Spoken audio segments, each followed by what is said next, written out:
నమస్తే రమగారు. నమస్తే జయ. రమగారు, ఏదైనా మంచి కథ చెప్పండి. చందమామ కథ చెప్తాం. ఓకే.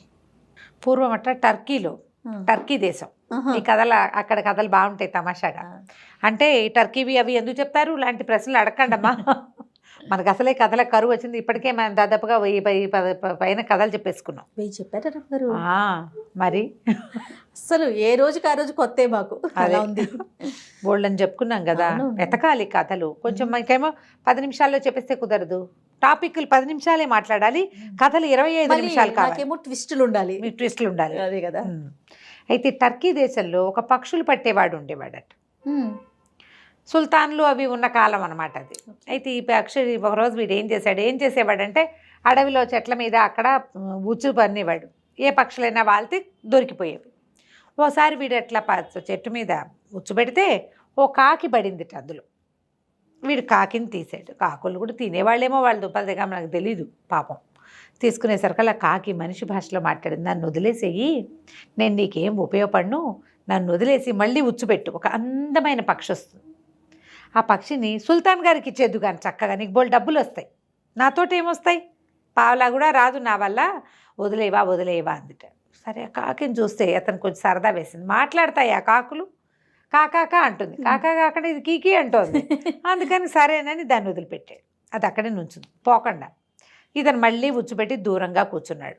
చాలాసేపటికి, ఎన్ని గంటలకో, ఒక అత్యద్భుతమైన సౌందర్యవంతమైన ఎంతో బాగున్న ఒక పక్షి వచ్చి వాలింది. ఉచ్చు బిగిసిపోయి దొరికిపోయింది. పక్షిని చూసి ఆశ్చర్యపోయాడు. ఇంత పొడుగు తోక దానికి, మెరిసిపోతూ, కిన్నెర జాతి పక్షి. అసలు మనం కనపడదు, మనకి ఎక్కడో కథల్లో వింటాం. అంత అందంగా ఉంది, ఎంత బాగుంది. ఎప్పుడు దాన్ని తింటాము, చేయటము ఏమిటి, దాన్ని సుల్తాన్కి కదా ఇవ్వాలి. దాని అందం పట్టలేకపోయాడు. దాన్ని తీసుకుని వెళ్ళి సుల్తాన్ గారికి చూపించాడు. సుల్తాన్ మామూలుగానే ఆయనకి విచిత్ర వస్తువులు అవి అంటే కొంచెం ఇష్టం. ఈ పక్షి అందంగా ఉండేసరికల్లా దాని సౌందర్యానికి వ్యామోహితుడై అపారమైన ధనం ఇచ్చాట ఈ పక్షులు పట్టేవాడికి. వాడు అమ్మాయాన్ని ఆనందించాడు. కొన్నేళ్ల పాటు పక్షులు పట్టక్కర్లా, వాడు హాయిగా తింటూ కూర్చోవచ్చు, ఏదో చిన్న వ్యాపారం చేసుకోవచ్చు అనుకుని సరేనని అవి తీసుకుని పోయాడు.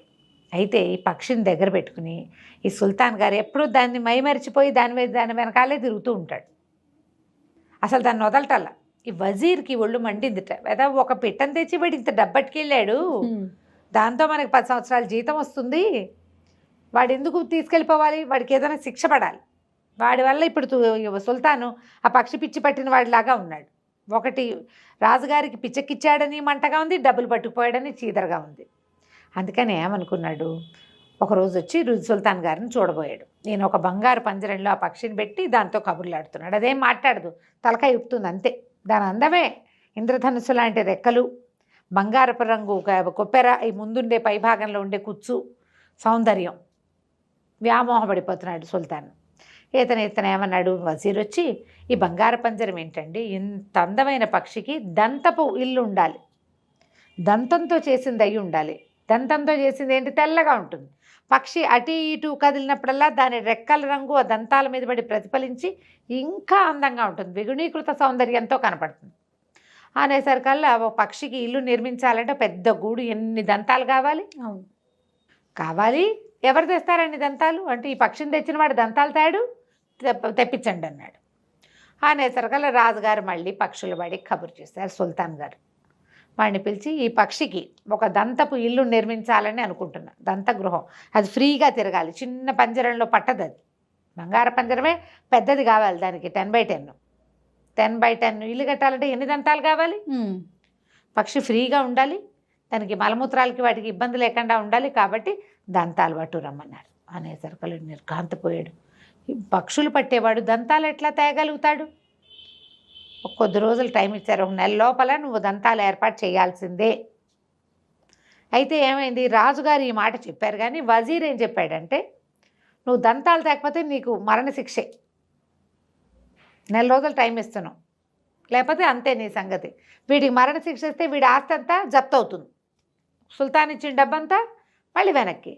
వీడు ఏడు మొహం పెట్టుకుని బయటకు వచ్చాడు. నడిచొస్తుంటే ఎక్కడి నుంచో పరిగెత్తుకుంటూ వచ్చింది కాకి, వీడి భుజం మీద వాళ్ళింది. ఏమిటి అలా పెట్టుకున్నావు మొహం, ఏమైంది నీకు అనేసరికల్లా వీడు ఆ కాకిని గుర్తుపట్టి దానికి ఏం చెప్పాడంటే, మరి నేనేం చేయను, దంతాలతోటి ఇల్లు కడతాట, ఏనుగు దంతాలు తెమ్మంటాడు.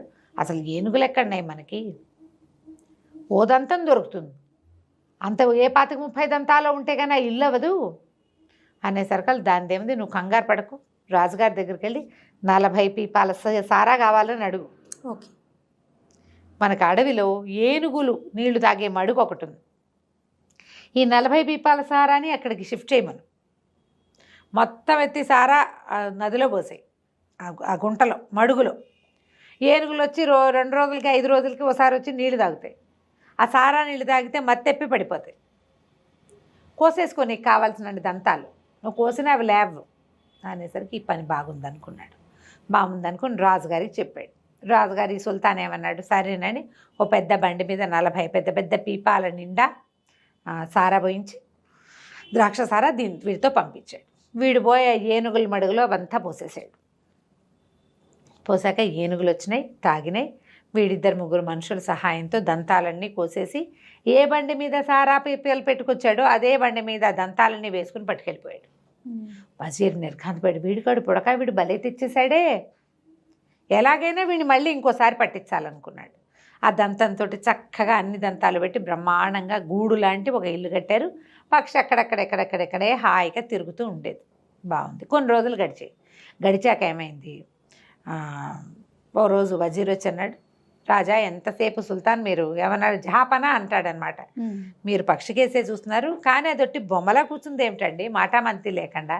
పక్షి అంటే పాటలు పాడద్దు, ఈ కిన్నెర జాతి పక్షులు మరీ పాటలు పాడాలి, ఇది పాడదు పెట్టదు, ఇది అందంగా పాడాలి కదండి అంటే, ఏమో దీనికి పాటలు రావండి అన్నాడు సుల్తాన్.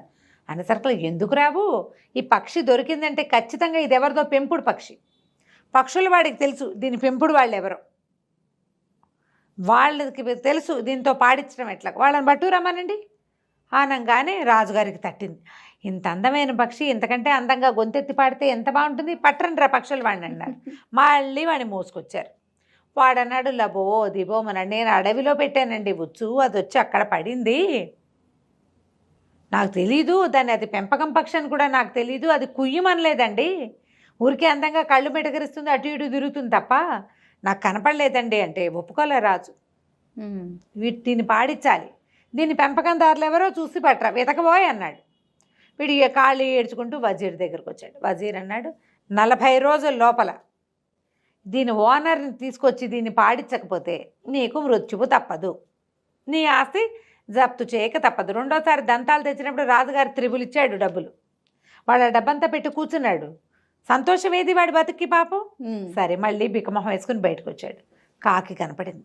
కనపడేసరికల్లా నువ్వు ఎందుకు ఏడుస్తావు, ఓనర్సే కదా, నేను చెప్తా, ఓ పని చెయ్యి, రాజుగారి దగ్గర ఒక విహార నౌక ఉంది, అందులో లోపలే ఆ విహార నౌకలోనే ఒక ఉద్యానవనం లాంటిది, ఒక పార్క్ లాంటిది, ఒక స్నానఘట్టం, స్నానగృహం అన్నీ ఉన్నాయి. రాజుగారి విహార నౌకలో వెళ్తే అలా కొన్ని రోజుల పాటు తిరుగుతాడు, లోపలే ఎంజాయ్ చేయడానికి వీలుగా అన్నీ ఉంటాయి ఆయనకి.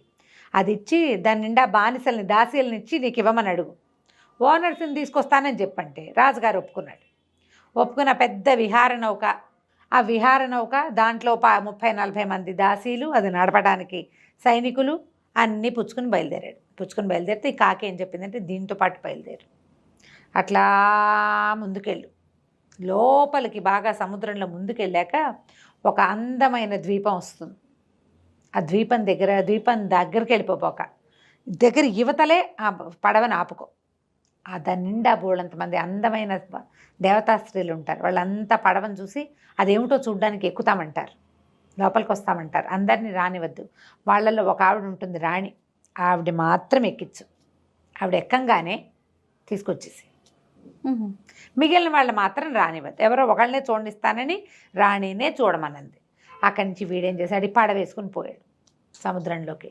వెళ్ళగా ఒక అత్యద్భుతమైన సౌందర్యవంతంగా ఉన్న ద్వీపం కనపడింది. ఎవరో అందమైన ఆడవాళ్ళు తిరుగుతూ కనిపిస్తున్నారు, మగవాళ్ళు కూడా ఉన్నారు ఎవరో.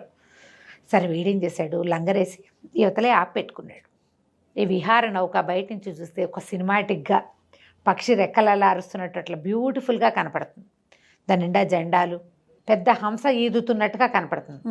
వాళ్ళంతా చూసి కిరకిలాడుతూ అందరూ సముద్రంలోకి వచ్చేసారు. ఇతనేమో వాళ్ళందరినీ రాని వాళ్ళ ఒక్కళ్ళనేనని అందరిలోకి తలమానికంగా ఉన్న రాణిని మాత్రం ఎక్కించుకున్నాడు, సుల్తానాని. ఎక్కించుకుని ఆవిడ లోపల రాగానే వెంటనే దాసీలంతా వెళ్ళిపోయి ఆవిడకి స్వాగతం చెప్పారు. ఎన్ని రకాల పదార్థాలు రుచి చూపించారు. లోపలికి తీసుకెళ్లారు. కిందంతా తోట, సముద్రంలో ఒక చోట తోట ఉంటుందని ఎట్లా ఊహిస్తారు? ఆ తోటంతా చూస్తూ మైమరిచిపోయింది ఆవిడ. అక్కడి నుంచి మీరు అలసిపోయారు, రెండని ఘట్టంలోకి తీసుకెళ్ళి స్నానం చేయించడం మొదలుపెట్టారు. వాళ్ళకి తెలియదు అది. ఈ స్నానశాలలో బోళ్ళంతసేపు ఇవిడికి నలుగు పెట్టి రకరకాల నూనెలు రాసి మెరుగులు పెట్టి స్నానం అయ్యే లోపల కదిలించండి రా పడవ అని పడవ కదిలించుకొచ్చేసారు. స్నానం పానం అన్నీ బయటకు వచ్చేసరికి ఆవిడ పైకి చూసేసరికి ఏముంది, సముద్రానికి తమ ద్వీపం కనిపించట్లే, ఎక్కడో ఉంది. భయపడిపోయింది ఆవిడ, ఏడ్చేయటం మొదలుపెట్టింది. అప్పుడు ఈ కుర్రాడు ఏం చేశాడు, పక్షులు వాడు, మీరేం భయపడకండి, ఒక ముఖ్యమైన పని మీద మిమ్మల్ని తీసుకెళ్తున్నాను, నా పని అయిపోగానే మళ్ళీ తీసుకొచ్చి మీ ఇంటి దగ్గర దిగబెట్టేస్తా, హాయిగా విశ్రాంతి తీసుకోండి, వీళ్ళంతా ఉన్నారు మంచిగా గానా బజానా చేస్తారు, చక్కగా తోటలో తిరగండి, హాయిగా తినండి, స్నానం చేయండి, రెస్ట్ తీసుకోండి అని బతిలాడుకున్నాడు. సరే 3 రోజులు ప్రయాణం చేశారు. 4 రోజులు మొత్తానికి మళ్ళీ ఊర్లోకి వచ్చారు. టర్కీ దేశానికి వచ్చారు. ఈవిని దింపేసరికల్లా జనాలంతా ఆవిడ సౌందర్యానికి ముగ్ధులైపోయారు. అక్కడి నుంచి రాజసభలోకి తీసుకెళ్తే రాజుగారు ఉన్న దగ్గరే ఆ పక్షి ఉండేటువంటి గూడు.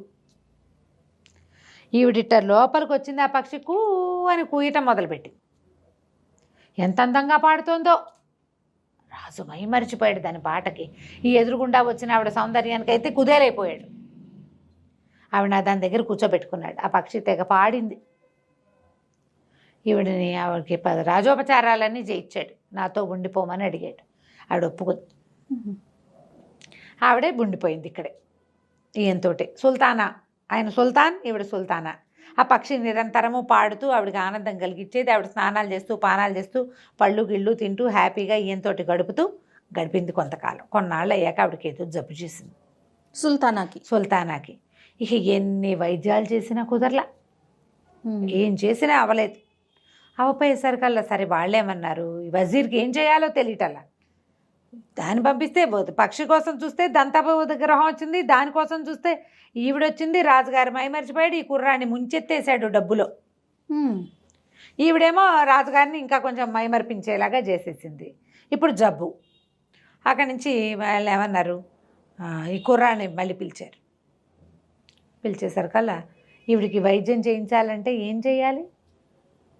అప్పుడు కాకింది, నువ్వు భయపడద్దు, ఈవిడికి ఒక ఔషధి కావాలి. వీళ్ళు ఏంటంటే అక్కడ ఉండే దేవతా స్త్రీలు వాళ్ళు ప్రతి నెల ఒక ఆహారం ప్రత్యేకంగా తీసుకుంటారు, ఒక ఔషధం తీసుకుంటారు, దానివల్ల ఆరోగ్యంగా ఉంటారు. ఇక్కడ అది లభించలేదు. 6 నెలలు అయ్యేసరికల్లా ఆవిడకి జబ్బు చేసేసింది. పద మళ్ళీ ఈసారి విహార నౌక తీసుకో మళ్ళీ అని చెప్పింది. మళ్ళీ విహార నౌక తీసుకుని ఆవిడ ఇంటికి బయలుదేరి వెళ్ళాడు. ఆవిడ రాను ఇక్కడే ఉంటానంది. ఈయనతో ఉండటానికి ఇష్టపడింది ఆవిడ. విహార నౌక తీసుకెళ్తే అంతకుముందు ఇంతమంది స్త్రీలంతా పరిగెత్తుకుంటూ వచ్చారు. ఇప్పుడు ఒక్కళ్ళు రాలా, ఎవరు రాలా. ఈయనే దిగెళ్ళాడు. ఈ అబ్బాయి ఏం చేస్తాడు మరి? అంతకుముందు సముద్రంలో ఆపుకుంటే ఇంతమంది వచ్చారు, 100 మంది. ఒక్కళ్ళు రాలేదు. దూరంగా ఎవరెవరో కనపడుతున్నారు కానీ ఎవరు వీడికేసి చూడలే. వీడు దిగి వెళ్తే పెద్ద కోటలాగా ఉంది, బంగారంతో చేసినట్టు మెరిసిపోతుంది కోట అంతా. పువ్వులు ఇవి తోటలు గీటలు బ్రహ్మాండంగా ఉంది, ద్రాక్ష తోటలు, పువ్వుల తోటలు. వాళ్ళకి ఆ పువ్వులు ఏం చేయాలో తెలియదు, ఆ ద్రాక్ష ఏం చేయాలో తెలియదు. దగ్గరికి వెళ్ళేసరికల్లా ఒక కోట వాకిట్లో 2 పెద్ద పెద్ద సింహాలు ఉన్నాయి, చెండ సింహాలు. వీడిని చూడంగానే గర్జించడం మొదలుపెట్టాయి. అవి దూకేలాగా ఉన్నాయి మీద. ఇంతలో ఎక్కడి నుంచి వచ్చిందో కాకి వీడి భుజం మీద వాలింది. భయపడుకు, నువ్వు నా ఈకొకటి పీక్కో. ఆ ఈకతో సింహం దగ్గరికి వెళ్ళి దాన్ని నెత్తి మీద గీరు, రెండిటి మీద. దీని మీద గీరు, ఇది ఊరుకుంటుంది, దాని మీద గీరు, అది అవి నిన్నేం చెయ్యవు. కోట తలుపులు తోసుకొని లోపలికి వెళ్ళు, వాళ్ళ మంది ఇస్తారు, తీసుకొద్దు కానీ అనేసరికల్లా వీడు ఏం చేశాడు, కాకి ఈకని ఇట్లా ఆడిస్తూ వెళ్ళేసరికల్లా సింహం గర్జిస్తుంది కానీ దూకట్లా, ఊరుకుంది. దగ్గరికి వెళ్ళి ఆ సింహాన్ని నెత్తి మీద దాని జూలు ఉంటుందిగా ఇట్లా, ఆ జూల్లో గీరేసరికల్లా అది ఇట్లా చమ్మగా కళ్ళు మూసుకుంది. రెండో సింహాన్ని కూడా గీరాడు, మాట్లాడకుండా ఊరుకున్నాయి. తలుపు దోసుకొని లోపలికి వెళ్ళాడు. ఇంతమంది గుంపుగా ఆడవాళ్ళంతా వచ్చారు. మా సుల్తానాన్ని తీసుకుపోయావు, నువ్వు ఇప్పుడు మళ్ళీ వచ్చావు, ఏం చేయడానికి వచ్చావు అని. వీడేం చెప్పంటే నేనేం చేయడానికి రాలేదు, మాకు పక్షి దొరికింది, నీ కథ అంతా చెప్పాడు. చెప్పి ఆవిడ అందుకు తీసుకెళ్ళాను. ఆవిడ అక్కడే ఉండటానికి ఇష్టపడుతుంది, ఆవిడకి ఒంట్లో బాగుండలేదు, మందు కోసం వచ్చాను, ఔషధం తీసుకురమ్మని పంపించింది ఆవిడ, నన్ను వెళ్ళమంది అన్నాడు. అనేసరికల్లా సరే వాళ్ళు ఏం చేశారు, కుప్ప తీసి మందు ఇచ్చారు. అది పుచ్చుకొని బయలుదేరాడు. వెనక్కి వచ్చాడు. వెనక్కి వచ్చేసరికల్లా వెళ్ళాడు సుల్తానా దగ్గరికి వెళ్ళాడు. వెళ్ళేసరికల్లా ఏమైంది, ఆ సుల్తానాకి ఆ మంది ఇచ్చేసరికల్లా ఆవిడ ఇట్లా నోట్లో పోసుకోగానే లేచి కూర్చుంది. వస్తే నువ్వేంటే బద్దకప్ప మొహదానా అని తిట్టేసా. ఎవరిని తిడుతోంది అనుకున్నారు, ఈ కుర్రాడి భుజం మీద వాలిన కాకిని. తిట్టేసరికల్లా అతను అన్నాడు, ఈ కాకే సహాయం చేసిందండి నాకు అన్నాడు. నాకెందుకు తెలీదు, నాకు తెలుసు, ఈ కుర్రాడికి ప్రాణాల మీదకి వచ్చిన ప్రతిసారి వీడిని కాపాడుతున్నావు కదా, ఇప్పుడు నాకు అర్థమైంది, బద్ధకం తగ్గించుకుంటే అసలు ఈ బతికే వచ్చేది కాదు నీకు అంది. అనేసరికల్లా రాజు సుల్తాన్ ఆశ్చర్యపోయాడు. ఏమిటి కాకి మనకి ఏం సంబంధం అంటే, ఈ కాకి నా దాసి, పనిచేసేది కాదు, మహాబద్ధకస్తురాలు, అందుకని దీన్ని కాకి అయిపోమని చెప్పించాను. అది కాకి అయిపోయి ఆ తిరుగుతుండేది ఆగమ్మ కాకి, ఈ కుర్రాడికి దొరుకుంటుంది, వాడు అందానికి మోహించి వాడు వెనకాల పడి తిరుగుతోంది అని చెప్పింది. చెప్పంగానే ఆ కాకి అందమైన అమ్మాయిగా మారిపోయింది. ఆ కాకి ఏమిటి, దాసిది. ఆ ద్వీపంలో ఉండలేక కాకి రూపంతో ఇటు వచ్చింది. ఈ కుర్రాడు కనపడ్డాడు, వీడితో ఫ్రెండ్షిప్ చేసింది, వీడికి ఒకటి వనగుర్చింది. క్రమంగా తన రూపం మార్చుకునే అవకాశాన్ని పొందిందనమాట. సరే, ఆ అమ్మాయికి పెళ్లి చేసేసింది ఈవిడ, తన దాసి పిల్లకి, ఈ పక్షులు పట్టే కుర్రాడికి. ఆ తర్వాత రాజుగారి సేవలోనే ఉండిపోయాడు. అయితే రాజుకు అర్థమైంది, తమ వజీరు కావాలని ఈ కుర్రాడిని ఇరికించడానికి వాడిని ఇట్లా బెదిరించి ఈ పనులు చేయించాడని తెలుసుకుని వజీర్ దుష్టబుద్ధిని కనిపెట్టి వజీర్నేమో ఊరి బయటికి పంపించేశాడు. ఈ కుర్రాడినే తన వజీర్గా చేసుకుని వాడికి తెలివైన సలహాలు చెప్పిన వాడి భార్యనేమో తన భార్యకి సహాయకారిగా తన దగ్గరే ఉంచుకున్నాడు. ఎంతకాలమో వాళ్ళు కలిసి హాయిగా ఉన్నారు. కథ కంచికి మనం ఇంటికి. నమస్తే. నమస్తే జయ.